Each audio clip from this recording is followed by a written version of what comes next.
So the next speaker is Professor Alessandro Dal Piaz. He's currently associate professor at the Faculty of Pharmacy of Ferrara.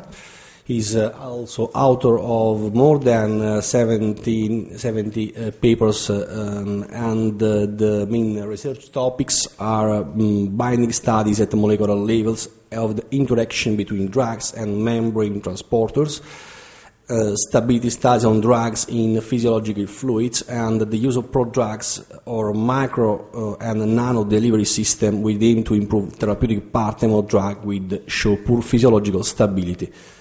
The title of the presentation is Nasal Administration of Drug-Loaded Chitosan, Microparticles, and Brain Uptake. Thank you for your presentation. Good afternoon to all. So we have focused our attention on roquitamicin.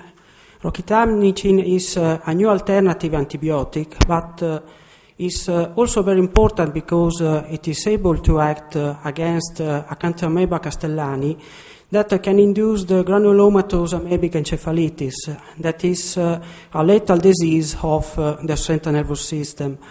So the uptake of this drug in the central nervous system should be important, but it is also known that in general the anti-amoebic agents are not able to cross the blood-brain barrier, and currently no information are available as far as roquitamicin is concerned. So we have undertaken an in vivo pharmacokinetic study of roquitamicin, and we have analyzed new formulation in the aim to uptake this drug in the central nervous system. As for the new formulation, we have taken into account the nasal administration because literature data report in general that after the nasal administration of drugs, the amounts that are not cleared by the mucociliary clearance can reach not only the blood from the respiratory region of the nose, but also the liquor, so that the central nervous system from the olfactory region of the nose. After the administration by the nasal way, the drugs that are absorbed in the blood can reach the central nervous system only if they are able to cross the blood-brain barrier or the choroid plexus. But the direct pathway, nose and the central nervous system, is allowed by the olfactory region. So, taking into account these aspects, we have previously obtained via the nasal way the uptake in the central nervous system of a drug unable to cross the blood-brain barrier. The drug is the cyclopentylAdenosine, which has potent anti-ischemic properties, and in particular, the nasal administration to rates of Chitosan hydrochloride microparticles load with the drug allowed us to obtain relatively high concentrations in the liquor of the rates of this drug, whereas the concentration in the bloodstream appeared negligible with respect to those obtained with an intravenous administration of a same dose. As a consequence, we have performed similar measurements with roquitamicin, and the first phase of our work was an in vivo pharmacokinetic study. And in particular, malwistar rates received a femoral intravenous infusion of the drug, and we have detected by HPLC analysis that the concentration in the bloodstream of this drug decreasing during time according to an apparent first-order kinetic with one half-life of about 8 minutes. Moreover, we have not detected this drug in the liquor within 2 hours after the intravenous administration. So these results suggest a poor aptitude of roquitamicin to reach the central nervous system from the bloodstream. So, based on the previous results we have obtained with the anti-ischemic drug cyclopentylAdenosine, we have prepared and characterized new chitosan microparticles containing roquitamicin for nasal delivery studies. And we have therefore prepared and characterized new chitosan microparticles containing roquitamicin. We have obtained them by spray drying with the employment of chitosan base or the more hydrophilic chitosan glutamate. Here we have reported an scanning electron micrograph of the microparticles. We can observe that they are characterized all by a spherical shape, a smooth surface, and the absence of crystal drugs on or outside the surface of the particles. The mean diameter of the particles was about 2 micrometers, and the roquitamicin loading detected by HPLC ranged around the 15%. We have then performed release studies of this drug from the microspheres in comparison with the dissolution behavior of roquitamicin alone. We can observe that roquitamicin, that is a poorly water-soluble drug, was characterized by a very slow dissolution rate, being only the 14% of the tested amounts dissolved after 3 hours.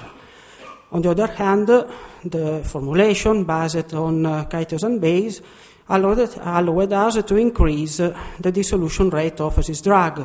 In particular, about the 93% of the loaded drug was released after 3 hours.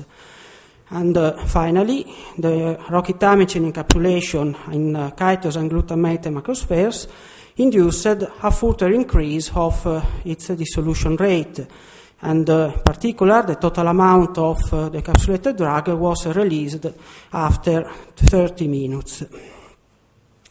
We have then performed water uptake studies of microspheres in comparison with roquitamicin alone, essentially by employing an Henslin apparatus. The water uptake of roquitamicin was very poor according to its low solubility, and moreover, the two formulations showed differences in their water uptake capability, and these differences were related to their different water solubility.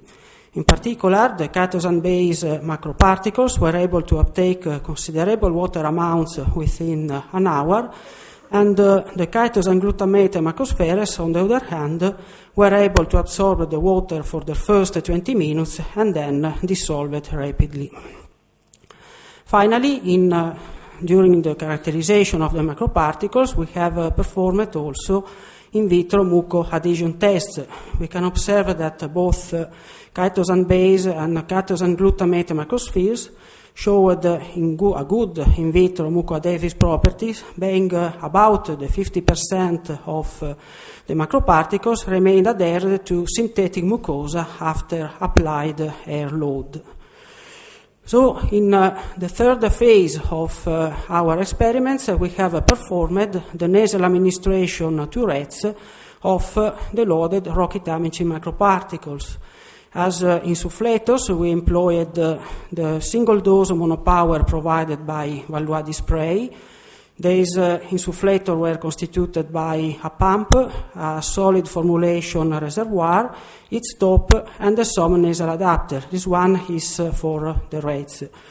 The reservoirs were loaded with 2 milligrams of chitosan base or chitosan glutamate macroparticles, and a single dose of the same power was administered to each nostril of anesthetized rats.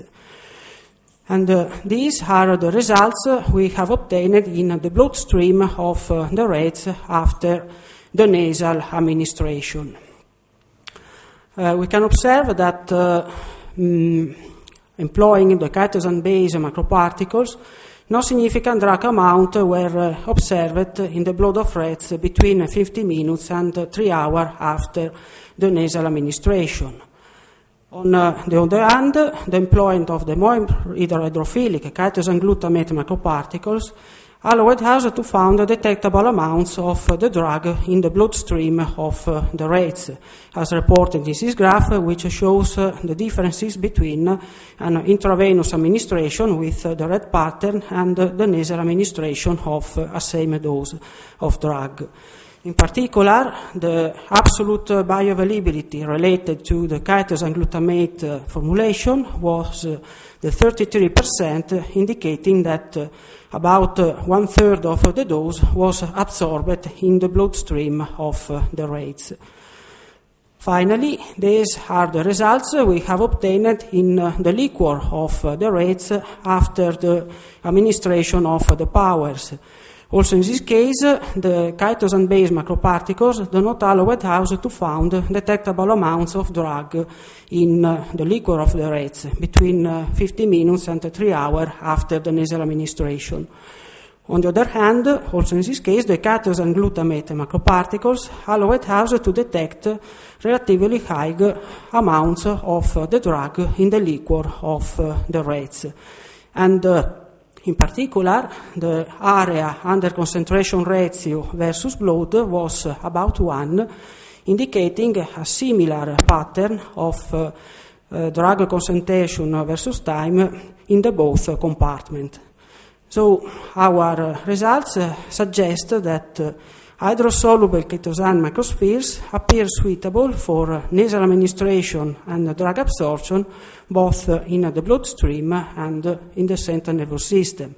This appears true for roquitamicin and also true for the cyclopentyladanosine, the antischemic drug, where we have employed the chitosan hydrochloride microparticles. In conclusion, we have taken into account that the potential therapeutic employment of roquitamicin can be the treatment of the granulomatous amoebic encephalitis, and that therefore the uptake of this drug in the central nervous system should be important. Our measurements suggest that roquitamicin is not able to reach the central nervous system from the bloodstream. We have demonstrated that hydrosoluble chitosan microspheres appear suitable for nasal administration to rats and drug absorption both in the bloodstream and the central nervous system. On the other hand, chitosan-based microspheres do not seem to allow the roquitamicin absorption neither in the blood nor in the liquor of the rats. So, chitosan glutamate microparticles can be promising for the brain uptake of the antiemetic drug roquitamicin. Thank you for your attention.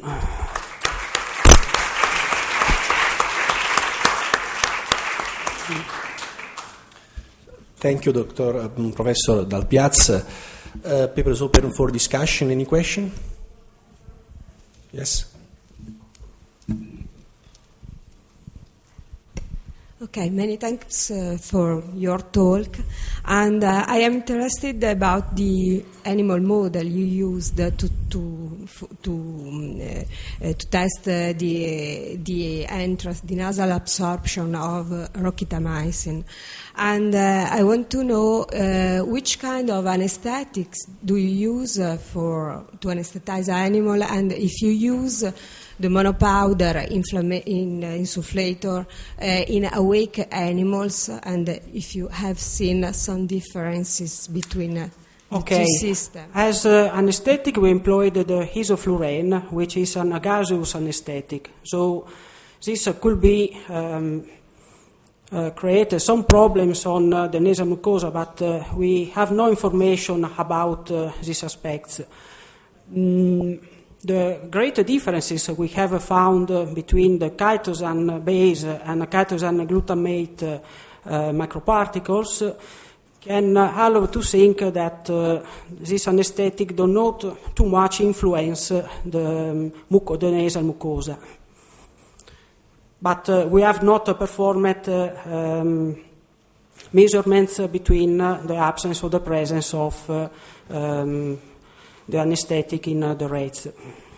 But don't you use the system in awake animals at all? In awake animals, not anesthetized? No, we have not. But it is very difficult in this case to to perform this type of administration to these animals. And, but there is the intranasal administration in awake animals. Yes. So could be an aspect that do you think should that be important to investigate. Yes, yeah. we are according with you, yes. Okay, thanks. Sorry, so you are providing acute administration, so not chronic dosing of the animals? Only an acute administration, yes. No idea about the toxicity of chitosan system in animals? In general, chitosan appear very well tolerated, and he has important properties for the mucosa, for its mucoadhesive properties and the ability to open the tight junctions. And this effect appears only transient. So after the elimination of the chitosan from the nasal cavity, the tight junction could be closed as before. My point was driven by the fact that there are some controversial hypotheses about related to the modus operandi of chitosan, not only about the transient effect, but also on the fact that there is a mucus discharge that produces some leakage of proteins from the mucus, so some damages on the mucosa. So that was yes. Have you collected some evidences that confirm this, or is it something that you are basing on the papers as well as I'm doing? Yes, we have to investigate this aspect. Okay.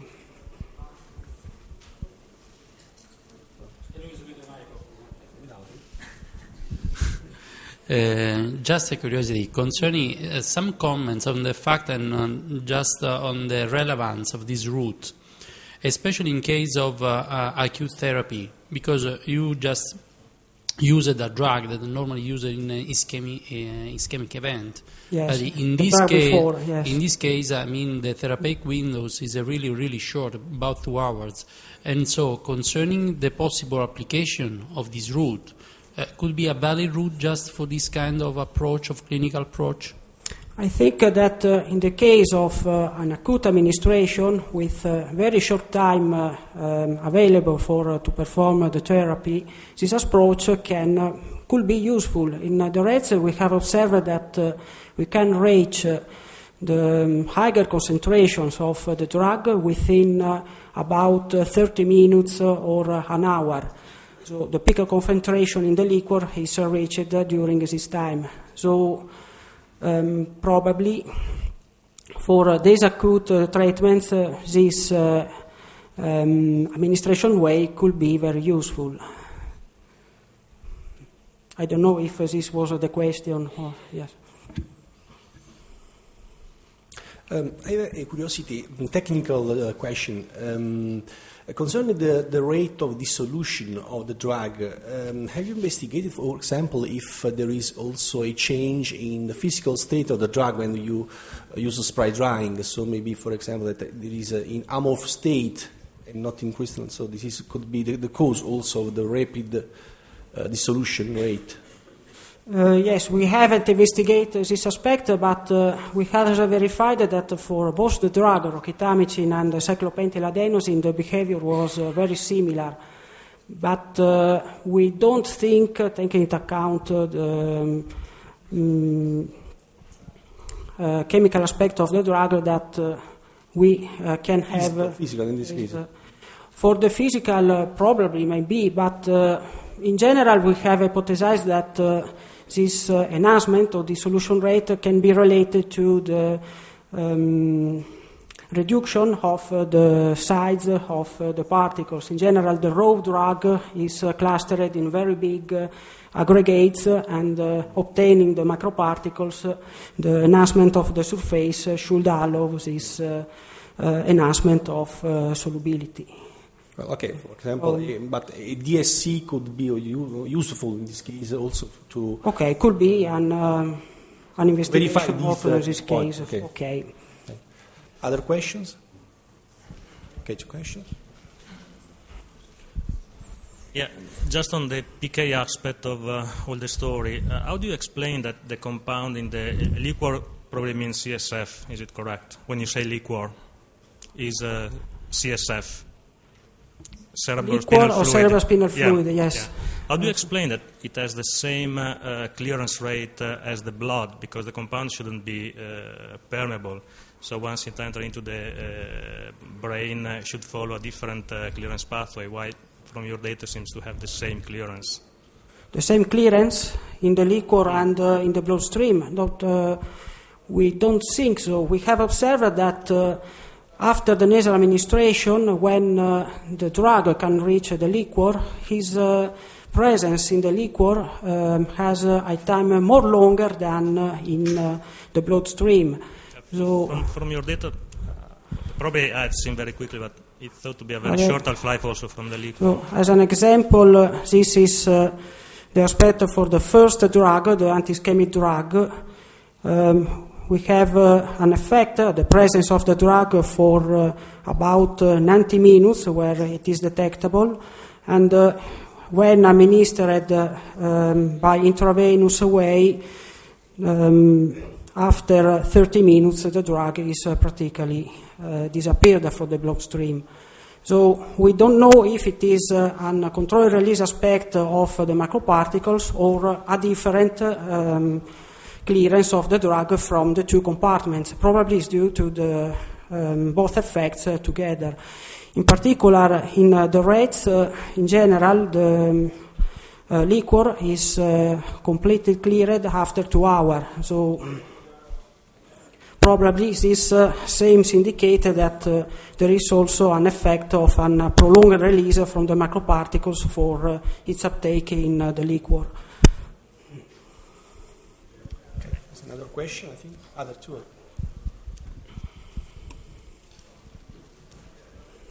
Is there any way to compare the olfactory apparatus of a rat in terms of size, activity with that of the human? With humans? Yeah. This is a very good question, because the olfactory region of the rats is more developed and has a nasal surface with respect to humans.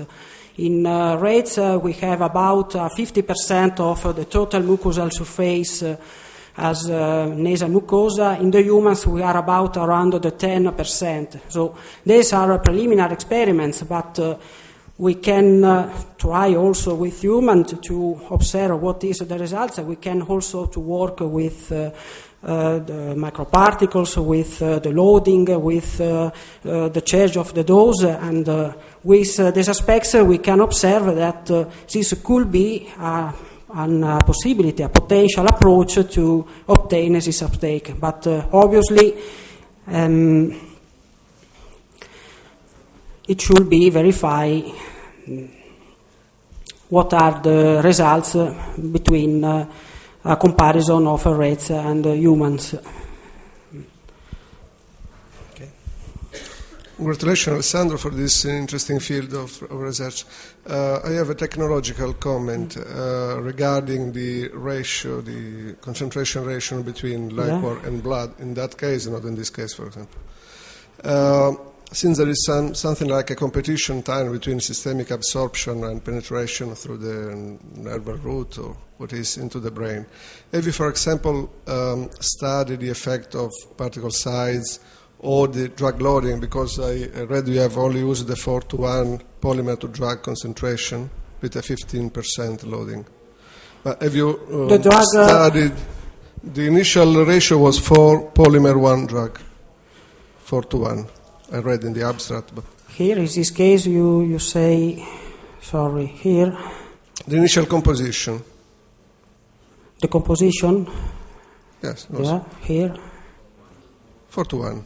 Have you studied different composition in order to change the drug loading yes, or particle size? We have studied it, and not in vivo, but in vitro, in particular for the release studies, and we have verified that this particular ratio, 4:1, is suitable for a good release of the drug from the microparticles. Other ratios can hamper the an optimal release of the drug from the And macroparticles. in the case of the CPR drug, which were the size of particles, the other drug?